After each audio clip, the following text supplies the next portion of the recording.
میرا سوال یہ ہے کہ یہ جو بڑی راتیں جو آتی ہیں، لیلۃ القدر جو آتی ہے، اور یہ شب معراج جو آتی ہے، اور شب برات جو آتی ہے، تو لوگ جو خصوصاً پاکستان اور انڈیا میں لوگوں نے جو ایک مقرر کر لیا ہے کہ وہ جاگنے والی رات ہے اور رات بھر عبادت کرنی ہے اور اسی رات ساری آپ کو اپنی نفل نمازیں پڑھنی ہیں، تو میں ہمیشہ اس بات پہ کافی مجھے اس بات پہ کنفیوژن ہوتی ہے کہ عبادت تو انسان کو 365 ڈیز کرنی چاہیے، نفل تو آپ کبھی بھی پڑھ سکتے ہیں، دعائیں تو آپ کبھی بھی کر سکتے ہیں، تو مطلب یہ جو راتیں جو ہوتی ہیں ان کا آپ تھوڑا ذکر کریں گے، بتائیں گے کہ ہم کو کرنا کیا ہے ان راتوں میں؟ جو بہن نے سوال کیا کہ کئی راتیں ہم ہمارے معاشرے میں بناتے، لیکن جو قرآن مجید میں جس کا ذکر ہے وہ لیلۃ القدر، اس کا ایک سورہ بھی ہے، اور یہ تھاؤزنز آف ہزاروں راتوں کے مقابلے میں ہیں، صرف ایک ہی رات کا ذکر ہے، اور میں آپ کی بات سے متفق رکھتا ہوں کہ آپ بالکل صحیح فرماتی ہے کہ عبادت تو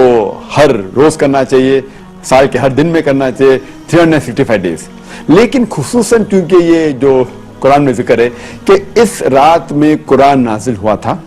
تو یہ ہمارے لیے ایک اہم رات ہے اور ہزاروں رات کے مقابلے میں ہے الحمدللہ، اور ہمارے رسول ہمارے پیغمبر محمد صلی اللہ علیہ وسلم فرماتے کہ یہ آخری عشرے میں آتی ہے، اور میں سمجھتا ہوں کہ خصوصاً اللہ سبحانہ وتعالیٰ نے یہ کون سی رات ہے اس کا ذکر نہیں کیا تو کہ ہمیں اور موقع ملتا ہے عبادت کرنے کا، تو ہم یہ آخری عشرے میں رمضان کے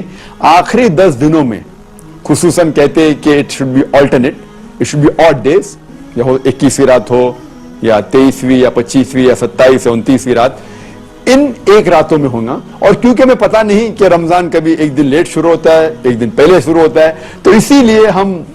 سب 10 رات اگر عبادت کریں گے سب سے بہتر ہے، یا خصوصاً جو آلٹرنیٹ نائٹس ہے 21ویں 23 25ویں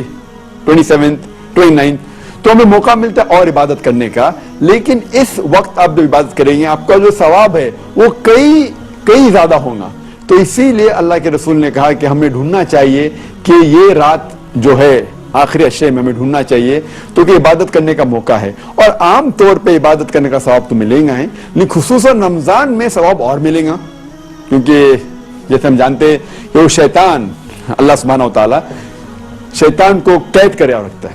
تو ہمیں اور ثواب ملے گا، اور خصوصاً رمضان کے اندر آخری عشرے میں اور ثواب ملے گا، اور خصوصاً جو آلٹرنیٹ نائٹ سے 21ویں 23 25 27 29 ان راتوں میں اور ثواب ملے گا، اسی لیے ہمیں ان راتوں میں کوشش کرنا چاہیے کہ جاگنا چاہیے اور عبادت کرنا چاہیے، لیکن سال کے اس کا مطلب یہ نہیں کہ باقی دنوں باقی رات میں عبادت نہیں کرنا چاہیے، ہر روز کرے تو بہت اچھا ہے الحمدللہ، لیکن کئی راتیں جو باقی ہمارے معاشرے میں بنائی جاتی ہے اس کی دلیل کوئی صحیح حدیث میں نہیں ہے، جو دلیل صرف ہمیں ملتی ہے وہ ہے خصوصاً لیلۃ القدر کے بارے میں۔ Hope that's the question.